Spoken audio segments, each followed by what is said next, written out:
A+ vision news നിങ്ങൾക്കായി സമർപ്പിക്കുന്നത് Super Absorbent Poppy's Diapers. Shobhika weddings Kozhikode, Kanhangad, Koyilandy, Kuttiady, Nilambur.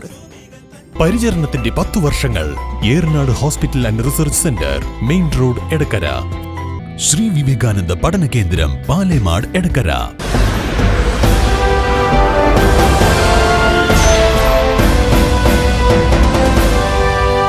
Chaliyar പഞ്ചായത്തിലെ 3-ാം ബ്ലോക്കിൽ പുലികൾ ഇറങ്ങി ആടിനെ കടിച്ചു കൊന്നു. ആടുകൾക്കൊപ്പം ഉണ്ടായിരുന്ന യുവാവ് ഓടി രക്ഷപ്പെട്ടു. തന്റെ ആടുകളെ കടിച്ചത് പുലി തന്നെയാണെന്ന് രക്ഷപ്പെട്ട യുവാവ് പറഞ്ഞു. പൗവത്ത് അനൂപ് പ്രീത ദമ്പതികളുടെ മകൻ അമലാണ് പുലികൾക്ക് മുന്നിൽ നിന്നും ഓടി രക്ഷപ്പെട്ടത്. പുലികൾ ആടിനെ കടിച്ചു കൊല്ലുന്നത് കണ്ട് ഓടിക്കാൻ ശ്രമിച്ചെങ്കിലും നടന്നില്ലെന്നും 2 പുലികൾ ഉണ്ടായിരുന്നതായും അമൽ പറഞ്ഞു. ഞാൻ ആടിനെ തിറ്റുന്നു ഒരു 10 മണി 10:30 ആയപ്പോൾ. ആ ടൈമിലാണ് ആടിനെ അങ്ങനെ പിടിക്കാനുണ്ടായത്. ഞാൻ കുറേ സൗണ്ടൊക്കെ ഉണ്ടാക്കി. പിന്നെ 2 ഉണ്ടായിരുന്നു. ഓടിച്ചിട്ടും പോയൊന്നുമില്ല. പിന്നെ അവിടെ നിന്ന് മാറി ആൾക്കാരെ വിളിച്ചു. അവിടെ കയറിപ്പോയി. പുള്ളി തന്നെ 2 ഉണ്ടായിരുന്നു. അങ്ങോട്ട് തന്നെ കയറിപ്പോയി കാട്ടിക്ക്. എന്നെ കണ്ടിട്ടൊന്നുമില്ല. വനപാലകർ സ്ഥലത്തെത്തി പരിശോധന നടത്തി. പുലിയുടെ കാൽപ്പാടുകൾ കണ്ടെത്താനായിട്ടില്ലെന്നും അതിനാൽ സ്ഥിരീകരിക്കാനാവില്ലെന്നുമാണ് വനപാലകരുടെ നിലപാട്. 1 വർഷത്തിലേറെയായി ഇവിടെ കടുവകളുടെയും പുലികളുടെയും ശല്യം രൂക്ഷമാണെന്ന് നാട്ടുകാർ പറയുന്നു.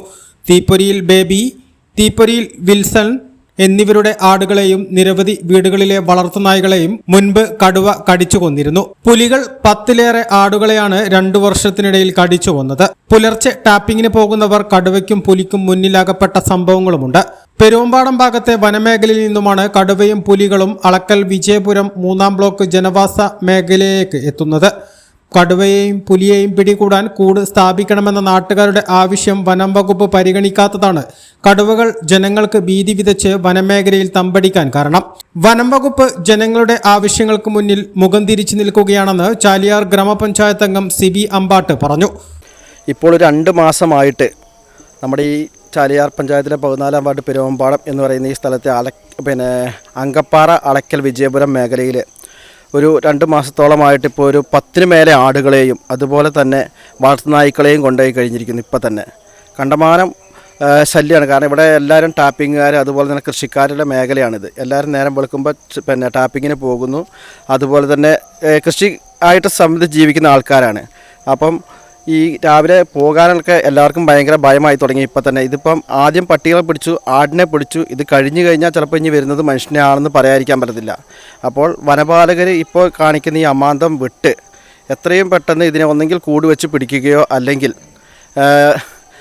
നല്ല കൂട് വെച്ച് പിടിച്ച് ഇവിടെ നിന്ന് ഒഴിവാക്കി ജനങ്ങൾക്ക് സുഗമമായിട്ട് പഴയമാതിരി ജീവിക്കാനുള്ളൊരു അവസരം ഉണ്ടാക്കി കൊടുക്കണമെന്നാണ് മെമ്പർ എന്ന നിലയിൽ എനിക്കിവിടെ പറയാനുള്ളത്. 3 ആടുകളെ ഇതുവരെ പുലിയും കടുവയുമായി കൊന്നിട്ടും 1 രൂപ പോലും വനം വകുപ്പ് നഷ്ടപരിഹാരം നൽകിയിട്ടില്ലെന്ന് അമലിന്റെ മാതാവ് പ്രീത പറഞ്ഞു. കൂട് സ്ഥാപിച്ച് വന്യമൃഗങ്ങളെ പിടികൂടണമെന്ന് പറഞ്ഞപ്പോൾ ആട്ടിൻകൂട് നന്നാക്കി ലൈറ്റിട്ടാൽ മതി എന്ന മറുപടിയാണ് വനപാലകർ നൽകിയതെന്ന് പ്രീത പറഞ്ഞു. 2 മാസത്തോളമായിട്ട് ഭയങ്കര ശല്യമാണ്. കടുവയാണോ പുലിയാണോ നമുക്ക് അറിയത്തില്ല. എന്താണെങ്കിലും ഞങ്ങൾ ഒരു ദിവസം 8 മണിയൊക്കെ ആയപ്പോഴത്തേനും ഞങ്ങൾ ഇവിടുന്ന് പോകുമ്പോൾ കണ്ടായിരുന്നു. അന്ന് ഞങ്ങൾ വനപാലകരെ അറിയിക്കുകയും ചെയ്തു. അവർ പിറ്റേന്ന് വന്നു. അവർ വന്നിട്ട് പറഞ്ഞു ഇത് ചെറുതാണ്, പേടിക്കണ്ട. ഇപ്പോൾ ഞങ്ങൾ ചോദിച്ചു ആടുകൾ പോകുന്നുണ്ടല്ലോ എന്ന് പറഞ്ഞപ്പോൾ പറഞ്ഞു ആടുകളെ അല്ലേ പിടിച്ചിട്ടുള്ളൂ, കുഴപ്പമൊന്നുമില്ല, നിങ്ങളൊന്ന് ശ്രദ്ധിച്ചാൽ മതി, അങ്ങ് വരാതെ കൂടും ഒന്ന് നന്നാക്കി ലൈറ്റും ഒക്കെ ഇട്ടാൽ മതി എന്ന് പറയുന്നു. ഇന്നിപ്പോൾ 3-ാമത്തെ ആടിനെ ഞങ്ങളുടെ ആടിനെ പിടിക്കുന്നത്. 2 ചെറിയ കുഞ്ഞുങ്ങളും ഉണ്ട്. അത് ഉണ്ടായിട്ടൊരു 10-15 ദിവസം പോലും ആയിട്ടില്ല. ആടിനെ കഴുത്തിന് പിടിക്കുന്ന ചെറുക്കൻ കണ്ടു. 2 എണ്ണം ഉണ്ടായിരുന്നു. എത്ര ഓടിച്ചിട്ടും പോകാതെ നിന്ന് പിന്നെ ഒച്ചയൊക്കെ ഇട്ട് ഒരു തരത്തിൽ പോയി. പക്ഷെ ആടിനെയും എടുത്തുകൊണ്ട് വന്നപ്പോഴത്തേനും ആട് ചാവുകയും ചെയ്തു. ഭയങ്കര ശല്യമാണ്. ഇതിപ്പോൾ നമ്മുടെ ആടുകളെ മാത്രമൊന്നുമല്ല, കുറേ ആടുകളെ ഇപ്പോൾ പിടിച്ചു. തിപ്പിരി ബിൽസൺ ചേട്ടൻ്റെ, ബേബി ചേട്ടൻ്റെത്, അതേപോലെ ബെന്നിയുടേത്, കുറേ ആൾക്കാരെ കമ്പനിയിലെ ഒത്തിരി ആടുകളെ ഇപ്പോൾ പിടിച്ചു. ആടുകളാണല്ലോ എന്ന് ഓർത്തുകൊണ്ട് അവർ കൂടുവെക്കാൻ അമാന്തം കാണിക്കുകയാണ്.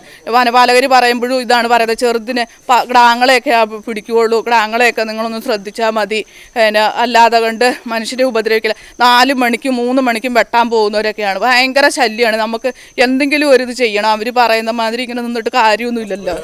നഷ്ടപരിഹാരവും കിട്ടിയിട്ടില്ല. ആദ്യത്തെ ഒരു പ്രാവശ്യം നഷ്ടപരിഹാരത്തിന് കൊടുത്തു വെച്ചിട്ട് ഞങ്ങൾ ഡോക്ടറെ കൊണ്ടുവന്നു, അങ്ങനെ എല്ലാം കൊണ്ടുവന്ന് ചെയ്ത് നഷ്ടപരിഹാരം തരാമെന്ന് പറഞ്ഞിട്ട് ഇതുവരെ അതിൻ്റെ ഒരു പൈസ പോലും തന്നിട്ടില്ല, അതിൻ്റെ ഒരു അഡ്രസ്സും തന്നില്ല. പിന്നെ ഇപ്പോൾ കഴിഞ്ഞ ദിവസം വന്നപ്പോൾ ഞങ്ങൾ പറഞ്ഞു ഇനി ആടിനെ പിടിച്ചിട്ടുണ്ടെങ്കിൽ ഇങ്ങനെ ആയിരിക്കില്ല കേട്ടോ, അന്നത്തെ മാതിരി ആയിരിക്കില്ല എന്ന് പറഞ്ഞപ്പം അവർ പറഞ്ഞു ഞങ്ങളുടെ അവിടെ തന്നെ ഇതേപോലെ കുരങ്ങന്മാരും ഭയങ്കര ശല്യം, ഞങ്ങൾ ആരോടാ പരാതി പറയുന്നതെന്നൊക്കെയാണ് അവർ ചോദിക്കുന്നത്. കാട് പിടിച്ച് കിടക്കുന്നത് കാടല്ലേ, ചുറ്റുപുറം കാടല്ലേ, നമുക്കിതൊക്കെയല്ലേ ചെയ്യാൻ പറ്റുള്ളൂ. ഇത് ഞങ്ങൾ ചോദിച്ചു ഞങ്ങൾക്ക് ജീവിക്കണ്ടേന്ന് ചോദിച്ചു. അല്ലെങ്കിൽ ഒന്ന് അവർ ഫോറസ്റ്റുകാരായിട്ട് ഇത് എടുത്തോട്ടെ, ഞങ്ങൾക്ക് ജീവിക്കാനുള്ള സൗകര്യം ഒരുക്കി തരണം. A+ vision Chaliyar. Eranad hospital and research centre 10ാം വാർഷികാഘോഷങ്ങളുടെ ഭാഗമായി പുതിയ സേവനങ്ങൾ ജനങ്ങൾക്ക് സമർപ്പിക്കുന്നു. എടക്കരയിൽ ആദ്യമായി ലേബർ സ്യൂട്ടോട് കൂടിയ ഡെലിവറി കോംപ്ലക്സ്, അന്താരാഷ്ട്ര നിലവാരത്തിൽ സജ്ജീകരിച്ച ലെവൽ 3 NICU, അഡ്മിറ്റ് രോഗികൾക്കായി പ്രീമിയം ഡീലക്സ് റൂമുകളോട് കൂടിയ ന്യൂ ബ്ലോക്ക്, 24 മണിക്കൂറും പ്രവർത്തിക്കുന്ന എമർജൻസി ട്രോമ കെയർ യൂണിറ്റ്, സർജറികൾക്കായി ആധുനിക സംവിധാനങ്ങളോട് കൂടിയ operation theatre, key hole surgery unit, മുഴുവൻ സമയം scanning unit, x-ray, lab, physiotherapy സേവനങ്ങൾ തുടരുന്നു. പരിചരണത്തിന്റെ 10 വർഷങ്ങൾ. Eranad hospital and research centre, main road, Edakkara.